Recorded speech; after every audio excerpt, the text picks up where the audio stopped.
Hi, thanks for checking out our channel. This is going to be hopefully a how-to repair video on a Speedrite SM2400. It's an old school Speedrite unit back in the day when they were still pretty good.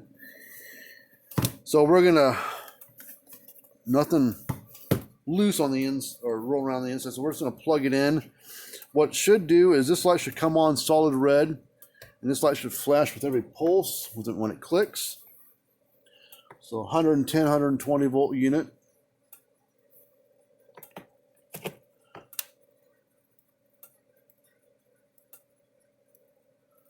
Well,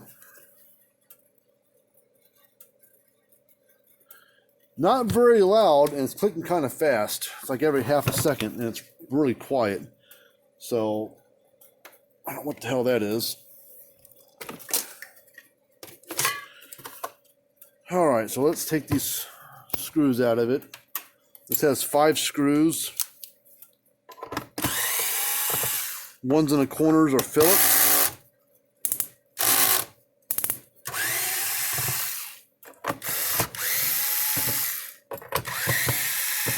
And the one here is, I don't know what the hell they call it, but some kind of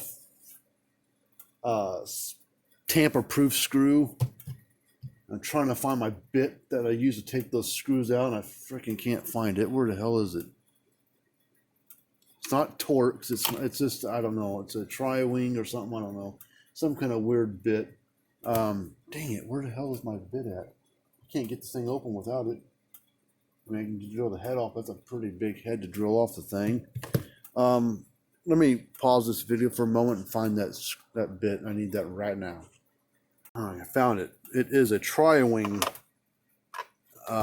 screw, which are a type of tamper-proof bit or tamper-proof screw. That's just to slow people down from getting into them, which sometimes is a good idea when some people try to take these apart and fiddle with them, sometimes to make it worse than what it should have been. But there's what the end looks like, and a funky looking screw.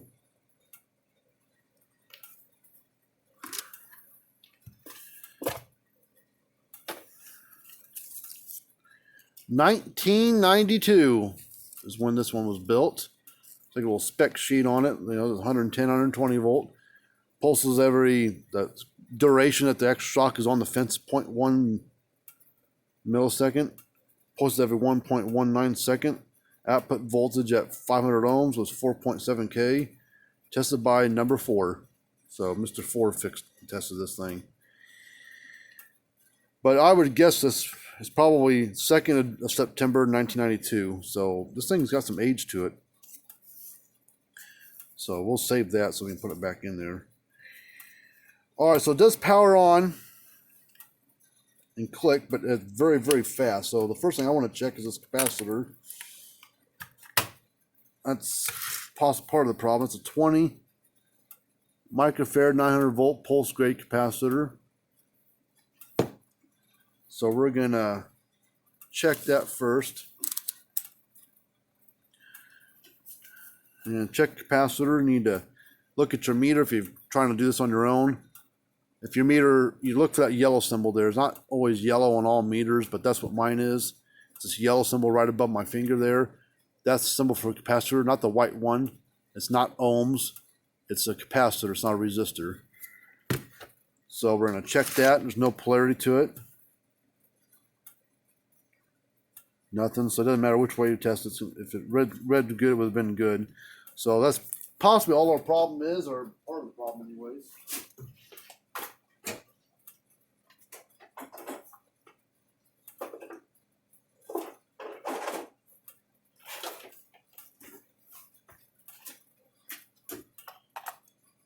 That should fit in there just fine. So this is a not the right one. It's a 20 microfarad capacitor, about 850 on its voltage, so it's pretty darn close. This thing probably only puts out, or it ends up getting probably 600 volts coming into it DC. But we're gonna cut this little threaded bolt off because we don't need it. Because all it's gonna do is get in the way. It's not really metal, it's some kind of pot metal, but cut it off.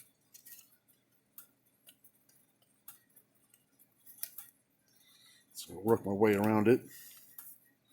Eventually it's going to snip it right off. It's going to kind of work through it.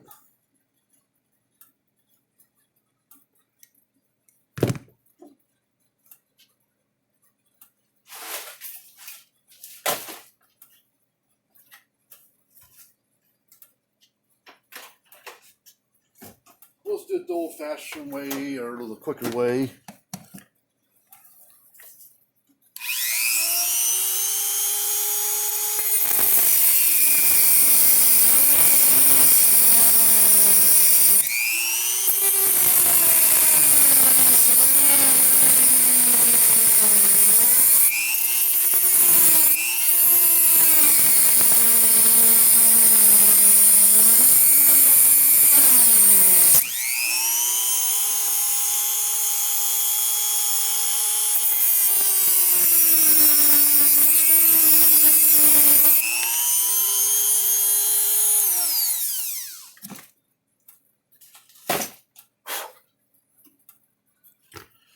All right, so now we'll get rid of that. Oh, hot. Now we're going to straighten these tabs out on which one we're going to use, which two we're going to use yet. Let me check and make sure it's actually good though first, I guess. Let's see. 19.4.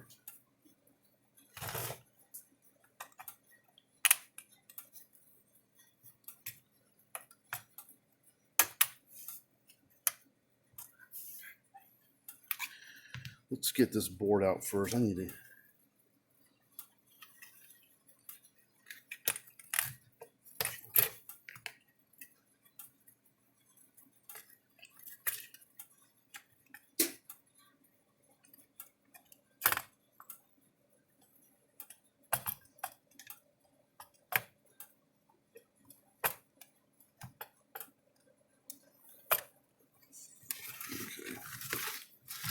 All right, check it out.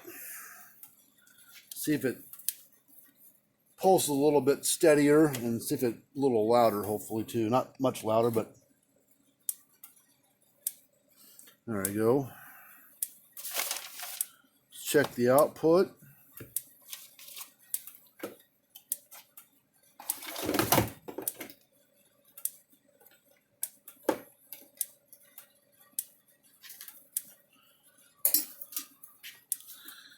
All right, it's kind of hard to see this meter, but I'll tell you what it reads. 7.4 kV.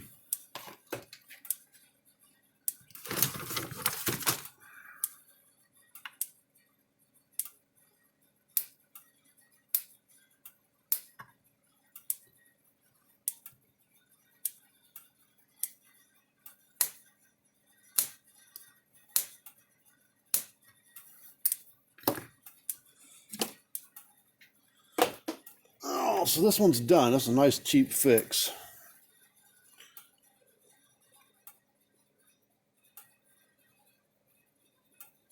Just discharging that capacitor. I'm going to move this back. This.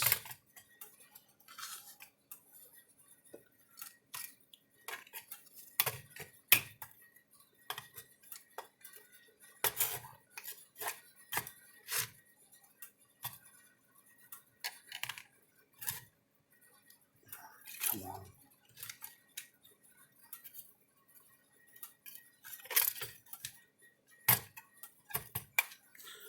Where's my bigger flat screw? There it is.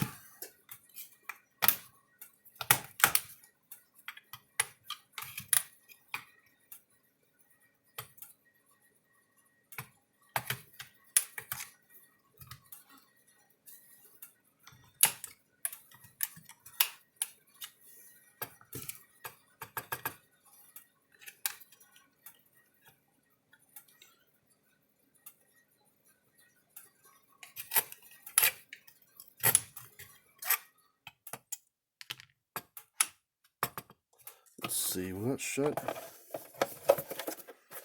Nope.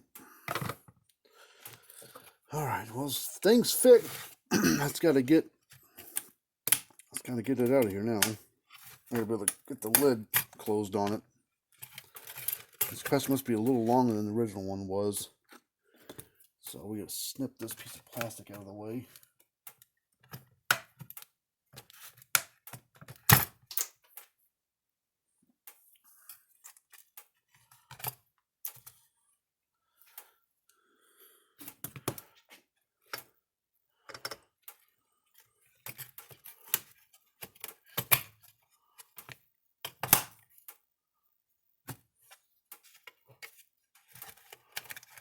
Alright, make sure these wires are out. So now we're good, I think. Alright, closes. Oh, put that back in there. So just because it's original to it, we'll just let it stay in there until next time. Put all these screws back in it.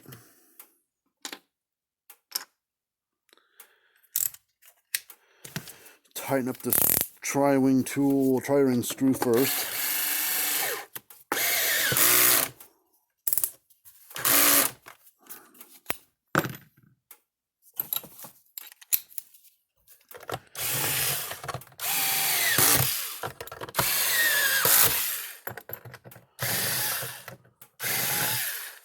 Come on.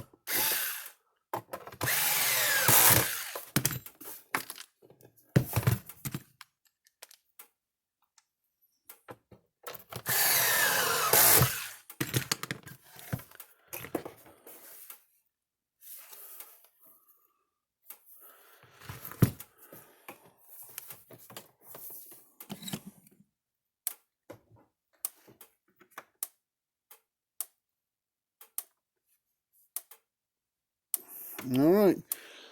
Well, this one's done. You know, another one saved from the junk pile.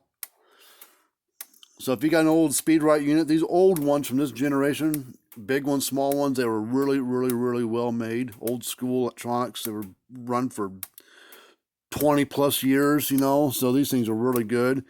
Lightning gets them on occasion, but you know, nothing in these things can't be rebuilt. You know, unless it's just too far gone. But all those parts on that board can be pulled out, put new parts on the board, and make it fresh again and new. Transformers are no longer made, but we can retrofit transformers into it, no problem. You know, the new unit like this one's $250. You know, we're fixing it for golly a fraction of that price. So I will call the customer out, see what they want to do. Sure, they'll want to fix it. Pretty cheap fix for a good unit. So if you got a unit you want us to take a look at, shoot it over to us. All of our information down in the description area, but there it is again.